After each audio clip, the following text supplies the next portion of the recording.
Dans cette nouvelle série de vidéos, nous allons nous intéresser à la supervision réseau dans la plateforme infonuagique Microsoft Azure. Vous devez savoir que la supervision réseau est un élément essentiel lorsqu'on a des ressources dans l'infonuagique.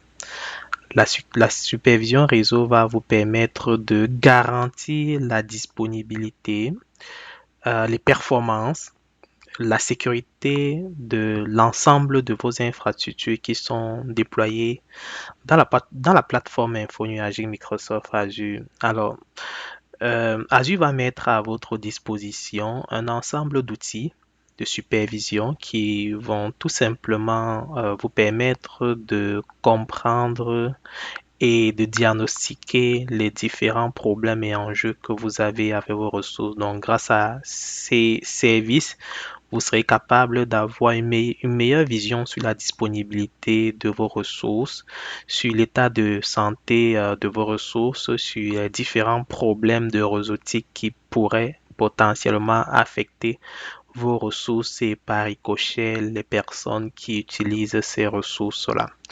Alors, lorsqu'on dit qu'on fait donc de la supervision réseau dans l'info nuagique, c'est tout simplement une activité qui va désigner l'ensemble des pratiques, des outils et des techniques qui seront utilisées pour surveiller, gérer et optimiser les performances, la disponibilité et la sécurité de l'ensemble de vos ressources qui ont été déployées dans l'info nuagique en se concentrant bien évidemment sur la portion réseautique.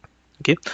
Lorsqu'on réalise donc de la supervision réseau, cela va inclure la collecte des données en temps réel sur les métriques des réseaux, par exemple. Cela va permettre de comprendre si on a des enjeux, les latences, des enjeux de débit, des erreurs sur les paquets, etc. On aura l'analyse du flux de trafic, on aura même de façon proactive la détection des anomalies. Alors, lorsqu'on effectue la supervision réseau, derrière, il y a quand même plusieurs objectifs, entre autres.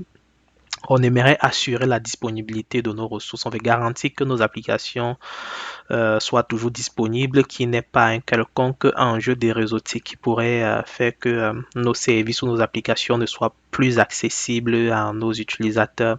On aimerait être en mesure d'identifier les différents problèmes de latence pour optimiser les performances et offrir une meilleure valeur ajoutée à nos clients. On aimerait surveiller notre trafic afin de détecter des comportements anormaux pour ainsi avoir une infrastructure qui est plus sécuritaire. Et pour finir, on aimerait tout simplement se baser dessus pour gérer nos ressources. Donc, on va analyser comment est-ce que nos ressources sont utilisées, comment est-ce que les ressources communiquent entre elles, comment est-ce que les ressources communiquent avec l'extérieur, etc. Alors, pour être en mesure d'atteindre ces différents objectifs de supervision, dans la plateforme Info Nuagique Microsoft Azure, on a deux outils principaux qu'on peut utiliser. On a Azure Monitor, qui est la plateforme de supervision de l'ensemble des ressources dans Microsoft Azure. Donc, ça ne s'applique pas uniquement aux ressources des réseautiques, mais à tous les autres types de ressources qu'on retrouve dans Azure. On a le service Azure Network Watcher qui nous permet d'avoir un overview des différents flux réseau qu'on a au niveau de nos ressources. Alors, dans les prochaines capsules vidéo, on va s'intéresser de façon spécifique à chacun de ces services. Donc, on aura une capsule vidéo sur Azure Monitor pour la supervision réseau et une autre capsule vidéo pour Azure Network Watcher.